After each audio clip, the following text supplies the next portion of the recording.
Forum Demokrasi Gorontalo malam ini kembali hadir dengan topik langkah-langkah penjabat gubernur dalam menghadapi pemilu 2024, menggali ide dan gagasan. Dengan narasumber penjabat gubernur Gorontalo, Insinyur Ismail Pakaya ME, Komisioner KPU Provinsi Gorontalo, Opan Hamsa,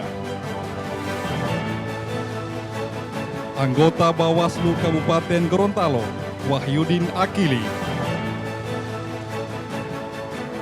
Komisioner KPU Provinsi Gorontalo, Risan Pakaya, PLH Ketua KPU Kota Gorontalo, Hairudin Polontalo, Komisioner KPU Kota Gorontalo, Siti Anjarwati, Komisioner KPU Kota Gorontalo, Muhammad Fadli Taib, Akademisi Herman Rahim, Profesor Sarson Pomalato, Politisi Alion Hifi, Ruli Henga, Sindu Abdul Aziz,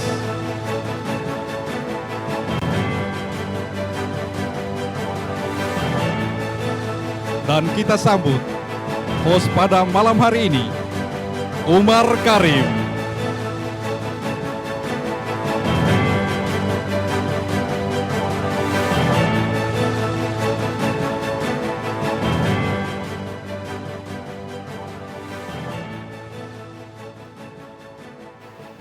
Assalamualaikum warahmatullahi wabarakatuh.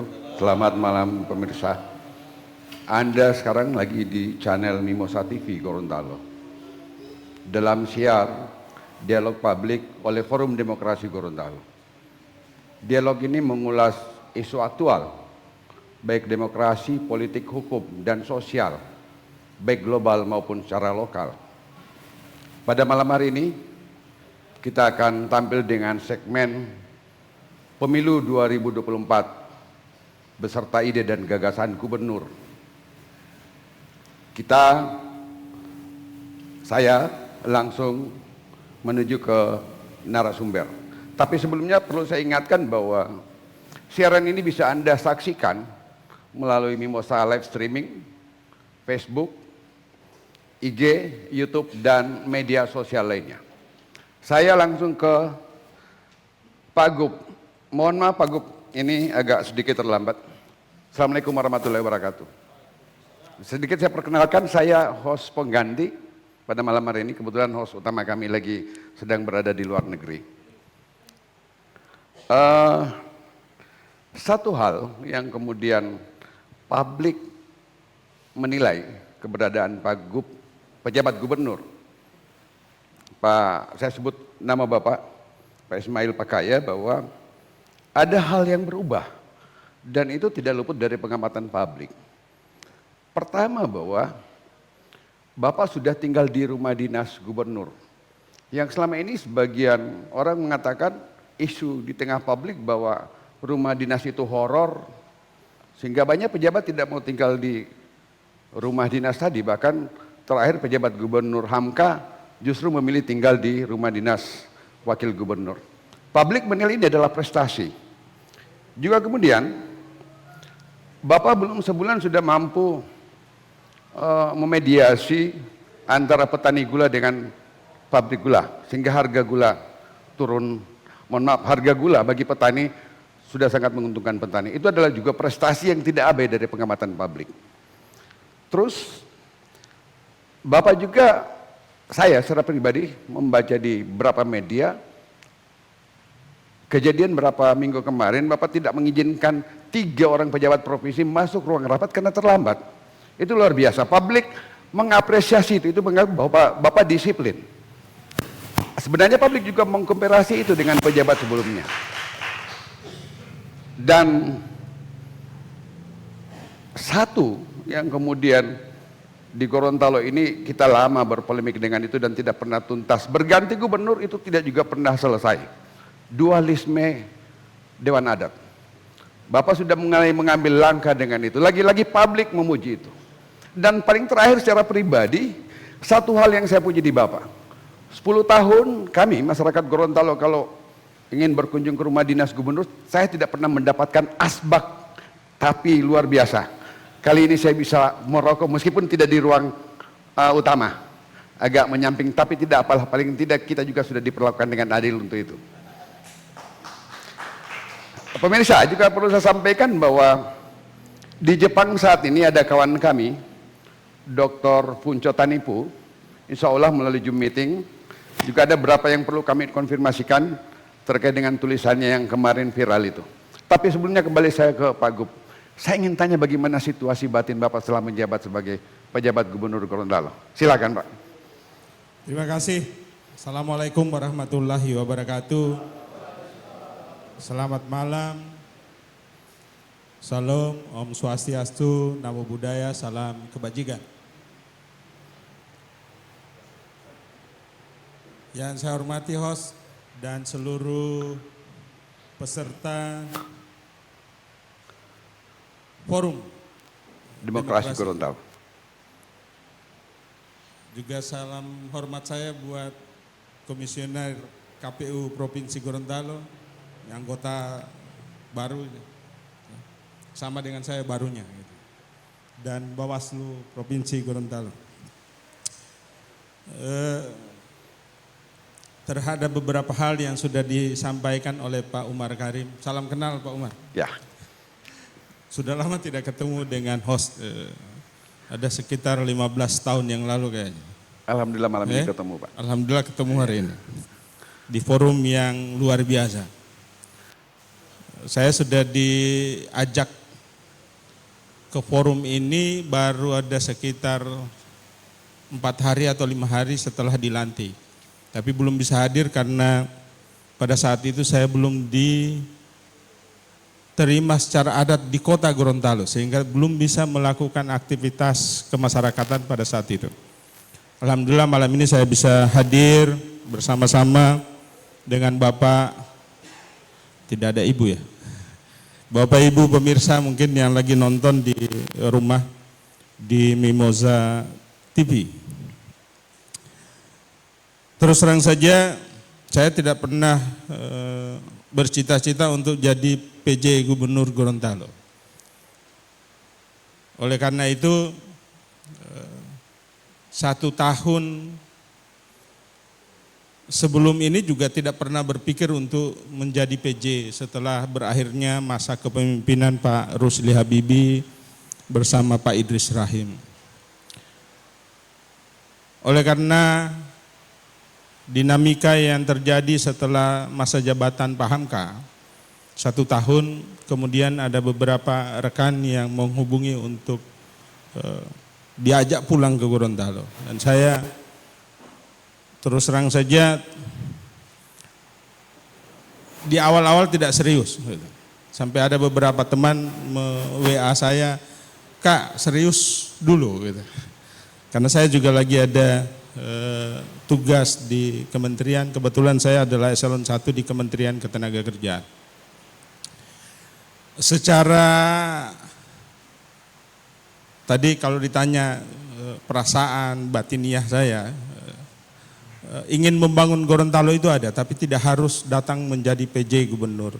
Oleh karena itu pada saat dilantik menjadi PJ Gubernur, terhadap beberapa hal misalnya Rudis, tinggal di Rudis atau tidak, saya ada rumah, di Limboto ada rumah. Tapi saya memilih untuk tinggal di Rudis, walaupun tadi disampaikan Rudis itu horor gitu. Nah, itu.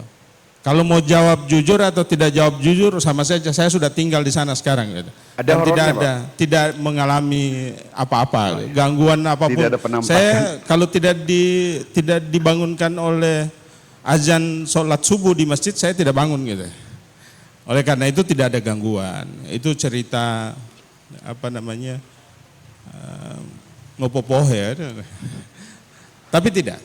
Saya kira yang tidak tinggal di sana pun mungkin ada pertimbangan lain, bukan karena rumah dinas gubernur itu horor. Tidak ada. Jadi saya sudah sebulan dengan kemarin. Jadi Tepat sebulan saya kemarin itu tinggal di rumah dinas dan tidak terjadi hal-hal yang diceritakan bahwa itu ada hantunya dan lain-lain. Terkait dengan beberapa hal yang saya sudah lakukan, saya kira itulah tugas saya Pak Umar. Menjadi pejabat gubernur setahun dengan kurun waktu yang sangat singkat, saya harus melakukan hal-hal yang cepat untuk mengambil putusan, baik itu terhadap internal pemerintahan yang di OPD di provinsi maupun terhadap layanan saya ke masyarakat. Saya kira itu Pak Umar. Oh ya, baik Pak Gubernur. Pak Gubernur, ada beberapa hal juga saya ingin sampaikan bahwa opini publik bahkan juga pakar demikian menyatakan bahwa sistem politik kita ini oligarki. Penentu kebijakan itu hanya segelintir orang plus Tuhan. Itu persepsi publik. Kemarin saat DPR provinsi menentukan siapa yang diusulkan oleh DPR menjadi pejabat gubernur, pahamkah pejabat gubernur lama itu mendapatkan 7 suara, sedangkan Bapak 4 suara dan kemudian Pak De Wilmar hanya 3 suara. Semua juga kita mafhum dengan itu bahwa surat Menteri Dalam Negeri meminta DPR untuk paripurna penentuan calon pejabat gubernur adalah basa-basi oleh pemerintah pusat. Ujung-ujungnya adalah politik yang menentukan. Pertanyaan saya, dan ini juga pertanyaan publik, benarkah Bapak didukung oleh partai yang sangat kuat itu sehingga Bapak jadi terpilih menjadi pejabat gubernur? Baik. Saya cerita kalau itu ya. Jadi kemarin juga saya baru jelas karena mengikuti rakor langsung dengan Pak Mendagri. Pak Mendagri menjelaskan begini. Pencalonan PJ Gubernur dan pencalonan PJ Bupati Wali Kota di dalam undang-undang semuanya tidak diceritakan, tidak diurai bagaimana mendapatkan PJ-PJ itu. Kalau PJ Gubernur itu kewenangannya ada di Presiden, kemudian PJ Wali Kota Bupati itu kewenangannya, penunjukannya, penugasannya oleh Pak Mendagri. Itu dibahasakan di undang-undangnya. Tetapi tidak ada penjelasan bagaimana cara mendapatkan itu. Oleh Mendagri kemudian dibuatkan satu regulasi yang mengatur bagaimana mendapatkan PJ, calon PJ. Untuk PJ Gubernur itu ada dari 3 usulan. Ada dari DPRD Provinsi, kemudian ada dari kementerian lembaga atau lembaga kemasyarakatan lain, kemudian yang ketiga berasal dari Kemendagri. Sehingga yang terkumpul di Kemendagri itu ada 9 calon. Gitu. Atau bisa kurang dari 9, karena mungkin ada KL juga mengusulkan nama yang sama atau DPRD mengusulkan nama yang sama dengan diusulkan oleh Kemendagri atau KL lain. Nah, itu tidak basa-basi itu. Dan kebetulan saja saya di DPRD memang didukung oleh 4 fraksi. 1 PDIP, 2 PKS, 3 Nasdem PAN, yang keempat Gerindra. Itu realitas yang terjadi pada saat itu. Kemudian juga saya diusul oleh KL, oleh Ibu Menteri Ketenagakerjaan. Sehingga ada dua jalur yang memasukkan nama saya sehingga terpilih menjadi 3 besar. Salah satunya saya, yang 2 itu saya tidak perlu sampaikan.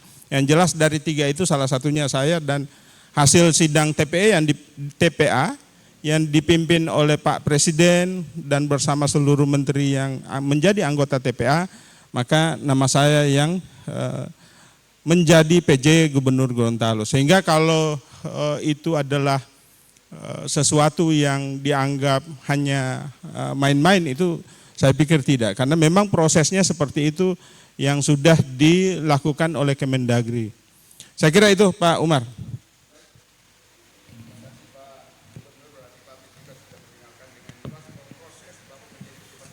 Benar-benar sesuai dengan prosedur yang ada. Sebelum kita masuk ke substansi, coba saya hubungi Pak Punco Tanipu, doktor pengajar di Universitas Gorontalo yang sekarang sedang berada di Jepang.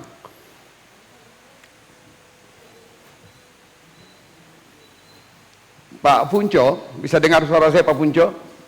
Oh ya, mohon maaf, informasi dari tim kami bahwa Punco tadi belum berada di Zoom meeting.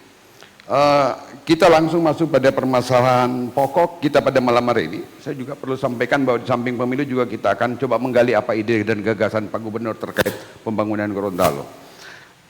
Kembali lagi saya ke Pak Gubernur. Pak Gubernur, kemarin ada pidato presiden yang cukup kontroversial, cawe-cawe. Itu sebenarnya berasal dari bahasa Jawa tapi sudah diserap menjadi bahasa Indonesia yang memiliki pengertian ikut campur. Itu sebenarnya pemahaman sebagian orang, Pak Presiden tidak perlu menyebutkan itu kalau maksudnya cawe-cawe adalah bagian dari memastikan proses pilpres dan pemilu adalah demokratis. Itu justru noise, distorsi. Tapi kemudian ada juga ada anggapan jika Presiden sudah menyatakan seperti itu, bisa jadi aparatnya di tingkat bawah, apalagi misalnya mohon maaf, sebagai pejabat yang ditunjuk oleh Presiden, ya lebih mungkin untuk kemudian menerapkan politik cawe-cawe ala Jokowi tadi. Menurut Bapak gimana, Pak Pejabat Gubernur? Saya juga bingung dengan kata cawe-cawe. Tapi sudah dijelaskan oleh Pak Umar, cawe-cawe itu ikut campur. Ikut campur itu bisa dikategorikan dua bagi saya. Ikut campur langsung ke partainya dan ikut campur dalam pelaksanaan pemilu. Kalau ikut campur dalam pelaksanaan pemilu, iya, karena pemerintah Provinsi Gorontalo di pilkada nanti itu akan membiayai seluruh pembiayaan pilkada. Kalau pemilu legislatif dan presiden itu dibiayai oleh APBN. Jadi ikut campurnya di sana. Tapi kalau ikut campur dalam persoalan partai politik mencalonkan siapa, baik di legislatif maupun calon presiden maupun nanti pilkada, saya itu ASN, aparatur sipil negara yang tidak berpartai politik. Sehingga ada wartawan yang menanyakan ke saya, apakah Bapak melekatkan diri di salah satu partai, terutama yang 4 atau 5, saya kurang hafal, 4 fraksi lah, 4 fraksi yang mendukung saya pada saat menjadi calon PJ. Maka saya menyatakan ke teman-teman media bahwa jika teman-teman yang merasa mendukung saya itu melekatkan diri saya ke mereka, itu silakan. Tapi saya tidak akan melekatkan diri saya ke partai walaupun mendukung saya gitu. Jadi bagi saya sama saja yang mendukung dan tidak mendukung gitu. Semuanya saya kalau datang ke rumah dinas silakan, terbuka 1 kali 24 jam. Saya itu sudah lama tidak tidur sampai 2:30. Nanti di sini baru tidur 2:30 malam gara-gara masih ada melayani teman-teman yang bertamu di rumah dinas. Saya hari ini mulai melayani tamu jam 7 pagi. Sudah hampir sebulan nih. Yang ada jadwal dengan tidak minta jadwal hadir di rumah dinas saya pasti layani. Oleh karena itu ada yang pernah menyampaikan, Pak, Bapak kenal yang ini pengurus partai A misalnya. Saya tidak kenal karena yang minta foto saya tidak tahu partai siapa gitu. Pokoknya saya foto-foto Pak Gub, ya sudah saya foto. Ternyata itu ditunjukkan saya dekat dengan Pak Gub. Saya bilang saya tidak kenal orangnya. Karena saya dulu hanya di Limboto dan kemudian pindah Pohuwato terus pindah Jakarta. Sehingga tidak banyak orang yang saya kenal dan partainya partai apa gitu. Oleh karena itu saya pada kesempatan yang berbahagia ini menyatakan bahwa semua partai saya tidak akan ikut campur, mendukung dan tidak mendukung. Dan ini juga saya sudah sampaikan ke setiap pimpinan OPD dan seluruh jajaran pemerintah provinsi untuk tidak berpolitik praktis. Kami punya hak politik. Kami bisa memilih siapa saja, tetapi tidak dalam bentuk harus kampanye. Nanti Bawaslu semprit sama saya. Kalau saya misalnya harus mendukung A, mendukung B, mendukung C. Saya kira itu Pak Umar. Ya. Jadi ikut campurnya pada saat pembiayaan oke. Tapi kalau ikut campur di dalam menjagokan, mendukung itu saya kira tidak. Makasih. Baik Pak Gubernur, saya tangkap Bapak akan bersikap independen agar pemilu itu akan benar-benar jujur dan adil. Nanti kemudian saya coba tanya lagi ke partai, misalnya Nasdem ada di sini Pak Gub, apakah dia merasa ini tidak ada imbal baliknya? Kami sudah dukung lalu kemudian kami tidak didukung. Tapi sebentar, saya ke KPU dulu. KPU, Kami mendapatkan informasi bahwa sekitar 16.000 penduduk Gorontalo yang wajib ber-KTP, tapi kemudian sampai sekarang juga belum memiliki KTP. Adakah informasi itu di KPU? Ya, terima kasih. Assalamualaikum warahmatullahi wabarakatuh. Ya, saya hormati Pak Gubernur, yang saya hormati Pak Wahyudin, host juga yang sangat luar biasa, serta Bapak Ibu sekalian, peserta Forum Demokrasi Provinsi Gorontalo yang alhamdulillah hari ini bisa dilaksanakan. Yang pertama, kami menyampaikan dulu, kami dengan Pak Gubernur ini sama-sama dilantik di bulan Juni. Cuma beda hari Pak Gubernur ya, mungkin sekitar 10 hari ya. Kalau Pak Gubernur itu 12 Juni, kami 24 Juni. Nah, yang pertama kami sangat berterima kasih atas kegiatan pada malam hari ini, karena ini juga menjadi salah satu wadah tempat bagi kami untuk bisa mensosialisasikan terkait dengan pelaksanaan penyelenggaraan pemilu yang kami laksanakan di Provinsi Gorontalo. Dan sebelumnya kami sampaikan bahwa alhamdulillah hari ini tahapan yang sementara kami laksanakan adalah proses verifikasi administrasi bakal calon DPR di Provinsi Gorontalo.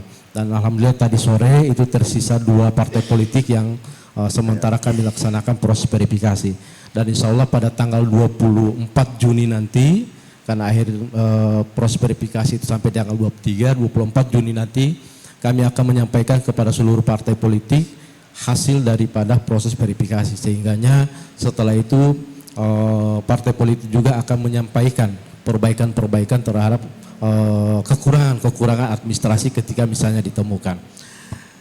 Kemudian terkait dengan data tadi memang sampai dengan saat ini kami informasikan bahwa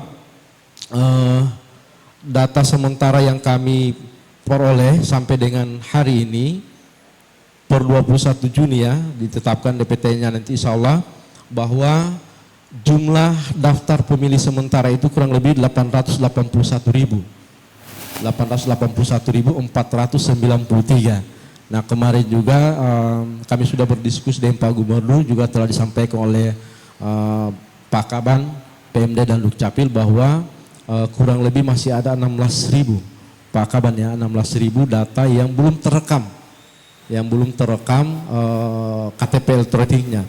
Sehingganya ini masih ada kesempatan bagi wajib pilih yang belum memiliki KTP elektronik untuk bisa melakukan perekaman KTP. Kemudian yang berikut, karena salah satu persyaratan untuk bisa menggunakan hak pilih adalah dengan menggunakan KTP. Sehingganya ini kami berharap kerjasama dari pemerintah, baik pemerintah provinsi bahkan sampai di tingkat pemerintah desa, untuk sama-sama membantu kami untuk bisa mengidentifikasi kira-kira mana masyarakat yang belum terekam melalui KTP, karena ini sangat fatal. Nah, kami sampaikan Bapak Ibu sekalian bahwa pada pemilu 2019 itu berdasarkan data yang kami peroleh untuk Pilpres khususnya, bahwa Provinsi Gorontalo itu masih tertinggi dari rata-rata nasional wajib pilih yang kurang lebih 86%. Kalau wajib yang menggunakan hak pilih tingkat nasional itu 82%, tapi Provinsi Gorontalo itu bisa mencapai 86%. Ini saya kira ini cukup luar biasa. Tapi kalau kita menghitung dengan angka itu cukup besar, ada sekitar 112.000 yang tidak menggunakan hak pilih. Nah, kalau kita menghitung-hitung 112.000, ini indikasinya bisa jadi kalau kita hitung perolehan kursi DPRD Kabupaten bisa jadi 4 kursi. Provinsi bisa jadi 2 sampai 3 kursi. Nah, ini yang menjadi bahan olahan kami, dan insya Allah kami bersama dengan teman-teman KPU Kabupaten saat ini sementara menyiapkan berbagai macam langkah untuk bisa mendongkrak lagi partisipasi pemilu di tahun 2024. Nah, saya kira mungkin itu dulu. Ya, terima kasih. Baik. Saya ke Pak Wahyudin Akili dari Bawaslu. Undang-Undang nomor 7 tahun 2017 kan mewajibkan semua pemilih harus punya KTP elektronik jika ingin menggunakan hak pilih. Pertanyaan saya sederhana, jika saja sampai hari pemungutan suara lalu kemudian ke 16.000 itu tetap tidak memiliki KTP elektronik, tentu ini adalah pelanggaran terhadap undang-undang. Sikap Bawaslu melihat ini gimana? Bismillahirrahmanirrahim. Assalamualaikum warahmatullahi wabarakatuh. Saya hormati Bapak Gubernur, kan host, rekan saya anggota KPU Provinsi dan peserta diskusi pada hari ini di dalam ruang Forum Demokrasi Gorontalo, yang kalau saya membahasakan Forum Inspirasi Gorontalo, karena banyak inspirasi yang lahir dari forum ini. Terima kasih atas kesempatannya, Bung Umar. Memang di Provinsi Gorontalo tadi dibahasakan ada kurang lebih 16 ribuan. Memang terbesar itu di Kabupaten Gorontalo. Jadi kurang lebih 9 ribuan masyarakat yang punya potensi, punya hak pilih tapi belum melakukan perekaman.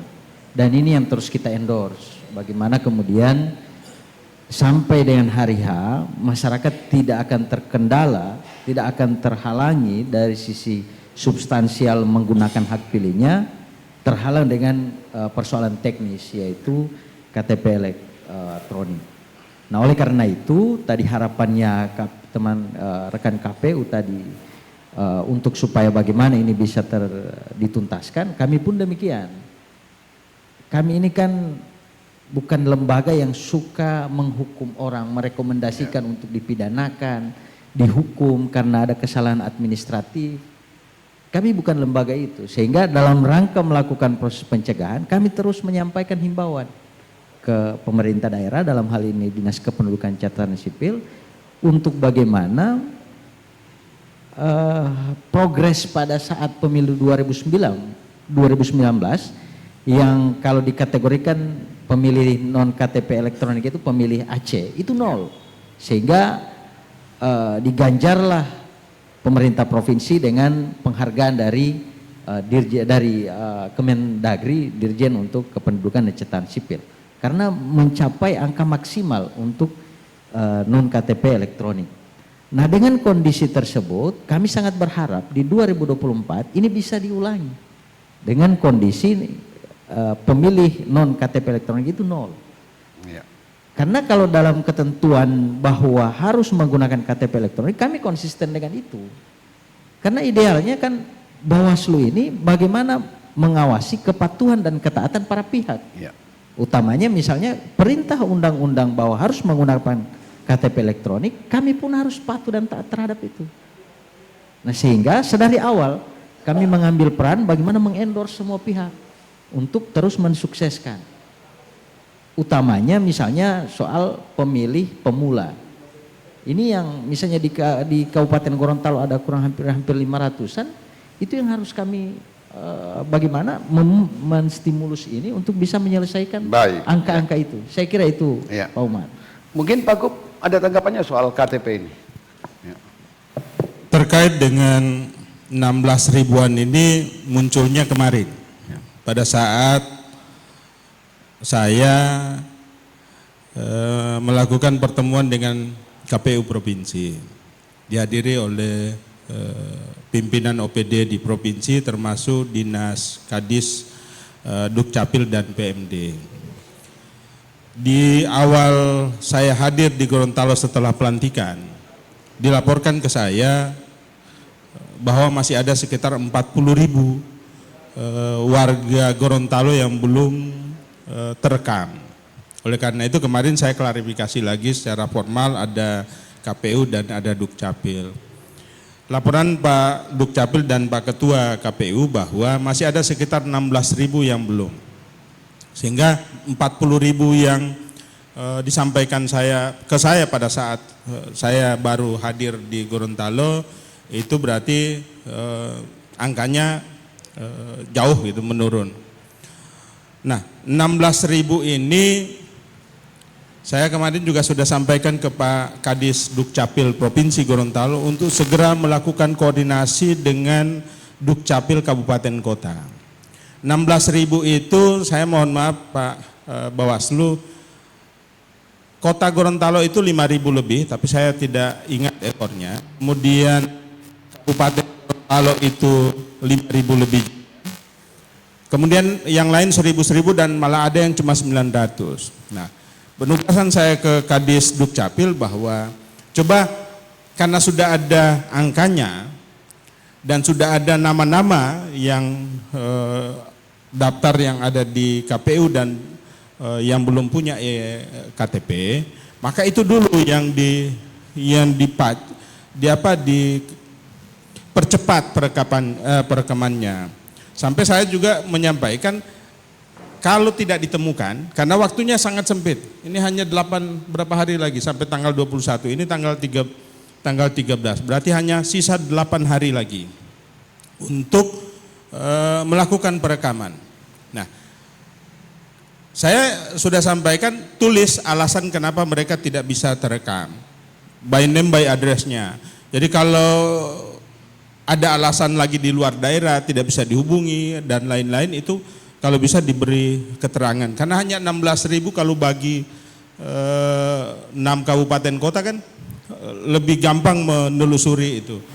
Tetapi memang waktunya yang tidak cukup. Yang kedua, Bapak Ibu sekalian yang saya hormati, peralatan perekaman itu tersisa satu kabupaten, kalau saya tidak salah. Kami sudah mendapatkan masukan untuk mengadakan alat perekaman, menambah alat perekaman di kabupaten kota. Namun hanya bisa kami lakukan pada saat perubahan anggaran. Karena memang sekarang tidak tersedia, tidak ada nomenklatur untuk membeli alat perekaman itu, untuk membantu kabupaten kota untuk mempercepat perekaman. Sementara waktu yang diberikan itu tinggal sisa 8 hari. Oleh karena itu, berapapun yang bisa dilakukan perekamannya oleh Dukcapil Kabupaten Kota, dibantu oleh teman-teman dari provinsi, itulah yang maksimal yang kami bisa hasilkan sampai dengan tanggal 21 ya. 21 Juni 2023. Itu saja Pak Umar. Ya. Baik Pak Gubernur, dan kita selesai dengan sesi pertama. Pemirsa, kita akan kembali lagi dengan perbincangan lebih hangat. Jangan kemana-mana, saya akan kembali sejenak.